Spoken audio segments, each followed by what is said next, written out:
Welcome to our YouTube channel. நம்ம இப்போ என்ன பார்க்க போகிறோன்னா தேங்காய் பால் கொழுக்கட்டை நான் இப்போ செய்ய போகிறேன். எல்லோரும் இந்த பால் கொழுக்கட்டைன்னு சொல்லிட்டு ஆவின் பாலில் வந்து ஊற்றி சாப்பிட்ருக்காங்க, அப்படியும் செஞ்சுருக்குறாங்க.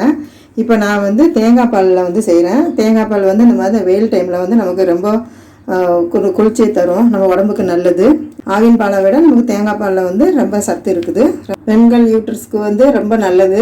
காலையில் வெறும் வயிற்றில் வந்து இந்த வயிற்று புண்ணு இருக்கிறவங்க, ரொம்ப ஹீட்டாக இருக்கிறவங்களாம் ஒரு முறி தேங்காய் எடுத்து நல்ல பால் எடுத்து ஒரு டம்ளர் டெய்லி குடிச்சிட்டு வந்தாங்கன்னா அவங்களுக்கு அந்த குடல் புண்ணெல்லாம் வந்து ரொம்ப சீக்கிரமாக குணமாயிரும், சூட்டை தணிக்கும்.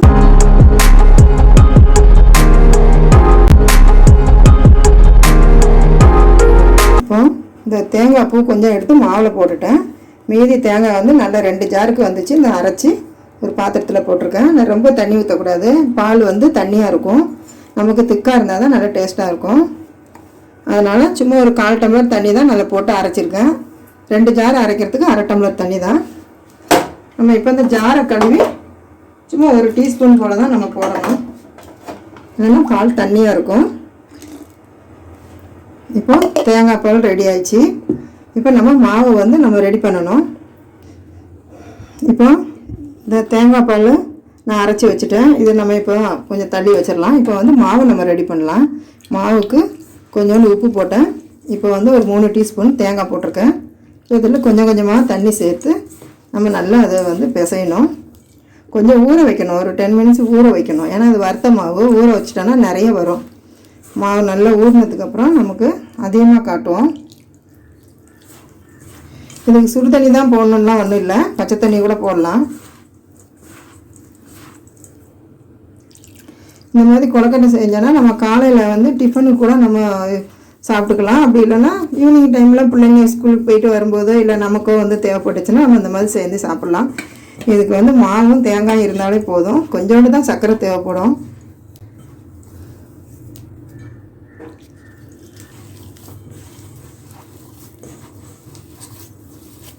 இந்த மாவை பிசைஞ்சு வச்சுட்டேன். இது ஒரு 10 நிமிஷம் ஊறணும், அப்போ தான் நல்லா வரும். 10 நிமிஷத்துக்கு அப்புறமா நம்ம கொழுக்கட்டை ரெடி பண்ணலாம்.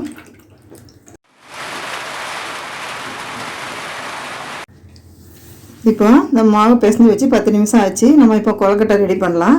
இப்போ அதுக்கு முன்னாடி நான் இப்போ இட்லி பாத்திரம் அடுப்பில் வச்சுருக்கேன். நம்ம அடுப்பு பற்ற வைக்கலாம். 10 நிமிஷம் ஊற வச்சாச்சு. இந்த வறுத்த மாவாக இருந்தால் நம்ம 10 நிமிஷம்லாம் ஊற தான் வைக்கணும். அப்போ தான் வந்து அது தண்ணியெல்லாம் நல்லா குடித்து அந்த வறுத்த மாவுலாம் வந்து அந்த தண்ணியிலேயே நல்லா ஊதி நல்லாயிருக்கும். இப்போ பார்த்திங்கன்னா 10 நிமிஷம் ஆச்சு. இதில் ஒரு 3 டீஸ்பூன் தேங்காய் பூ போட்டிருக்கேன், 1/4 டீஸ்பூன் உப்பு, 1.5 டம்ளர் அரிசி மாவு, வறுத்த மாவு தான், வேறு எதுவும் இல்லை. இட்லி பாத்திரத்தை வச்சு உள் தட்டை போட்டிருக்கேன், ஒரு சொம்பு தண்ணி ஊற்றிருக்கேன். இதுக்கு மேலே நம்ம கொழுக்கட்டை செஞ்சு நம்ம அதில் வச்சிடலாம். இப்படி நம்ம இந்த தண்ணியை சூடாகிறதுக்குள்ளே ஒரு 5 நிமிஷம் நம்ம இப்படி கையில் போட்டு கொஞ்சம் நல்லா பிசைஞ்சிக்கணும். 10 நிமிஷம் ஊற வைக்கிறோம் பார்த்திங்களா, அதுக்கப்புறமா இப்படி கொஞ்சம் பிசைஞ்சிக்கிட்டோன்னா நல்லா சாஃப்டாக வரும் கொழுக்கட்டை. மாதிரி நல்லா சப்பாத்தி மாவு பிடிக்கிற மாதிரி, சப்பாத்திக்கு மாவு பிசையோம்ல அதை மாதிரி நல்லா பிசைஞ்சிக்கிட்டே இருக்கணும். இப்போ நமக்கு தேவையான அளவு சின்ன சின்னதாகவும் பிடிச்சிக்கலாம், பெருசாகவும் பிடிச்சிக்கலாம். நம்ம வந்து 2 கையும் கழுவி சுத்தம் பண்ணி தான் நம்ம இந்த வேலை செய்கிறோம். இந்த மாதிரி உருண்டையாகவும் பண்ணலாம். நான் ஒரு 2-3 மாடலாக பண்ணுவேன், சின்ன குழந்தைங்க சாப்பிட்றதுக்கு நல்லா இருக்குன்னு. இப்படி ஒரு பாத்திரத்தில் நம்ம ரெடி பண்ணி வச்சுக்கிட்டு நம்ம அடுப்பில் வச்சிடலாம்.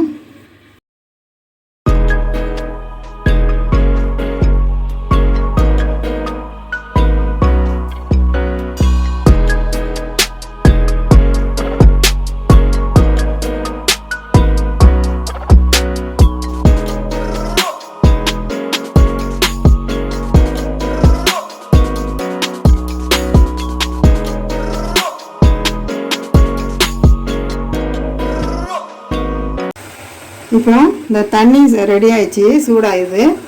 இப்போ நம்ம இந்த கொழுக்கட்டையை அதில் வைக்க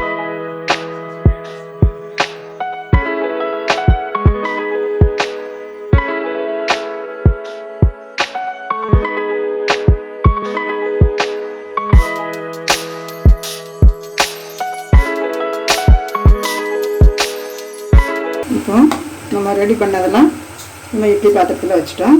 இப்போ நம்ம மூடி போட்டுடலாம். ஒரு 10 நிமிஷத்தில் அது வெந்து வாசனை வரும். நம்ம அப்போ வந்து பார்த்துக்கலாம். டைட்டாக மூடிடணும் ஆவி போகாமல், அப்போ தான் சீக்கிரத்தில் வேகும்.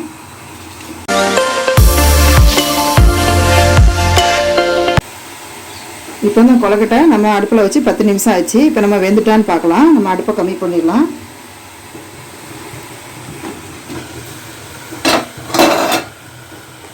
இப்போ பாருங்கள், இந்த கொழுக்கட்டை ரெடி ஆயிடுச்சு, நல்லா வெந்துச்சு. அது வெந்துட்டாலே நமக்கு வந்து ஒரு நல்ல ஒரு வாசனை ஒன்று கொடுக்கும், அந்த தேங்காய்லாம் போட்டனால. அப்புறம் பாருங்கள், இப்படி எடுத்து பார்த்தா நல்லாயிருக்கும், தெரியும், கலர் கொஞ்சம் வித்தியாசமாக இருக்கும். இப்போ வெந்துச்சு. நம்ம இப்போ வந்து வேறு பாத்திரத்தில் மாற்றிக்கலாம். இந்த மாதிரி ஒரு டீஸ்பூன் விட்டு நம்ம எடுக்கணும். ஏன்னா கையில் நமக்கு வந்து சூடு தாங்காது, ஆவி அடிச்சிடும். இட்லி பாத்திரத்தில் தண்ணி வெந்துக்கிட்டு இருக்குல்ல, அதனால் நம்ம இந்த மாதிரி ஒரு டீஸ்பூன் போட்டு எடுத்துக்கலாம். இப்போ இந்த கொழுக்கட்டை ரெடி ஆயிடுச்சு. இப்போ இதுக்கு நான் தேங்காய் அரைச்சி வச்சுருக்கேன் பார்த்தீங்களா, இந்த தேங்காயில் இப்போ நான் ரெடி பண்ணுறேன். பால் ரெடி பண்ணலாம்.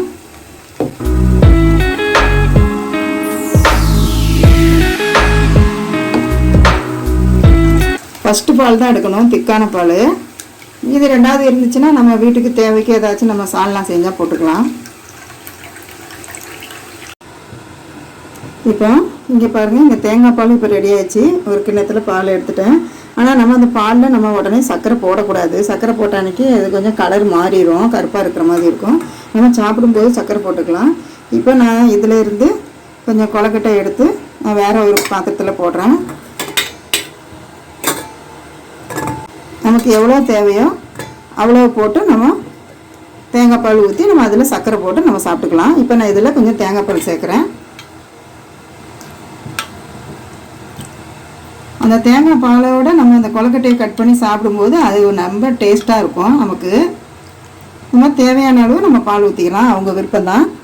இப்போ இந்த கொழுக்கட்டை போட்டால் அதுக்கு மேலே தேங்காய் பால் ஊற்றிட்டேன். இதுக்கு மேலே நமக்கு தேவையான அளவு நம்ம சர்க்கரை போட்டுக்கலாம். அப்படி போட்டு நம்ம அப்படி கட் பண்ணி சாப்பிடும்போது அது ஒரு டேஸ்ட்டாக இருக்கும். நமக்கு பாலோட சர்க்கரை போடாமல் மேலோட்டமாக போடுறது நல்லாயிருக்கும்.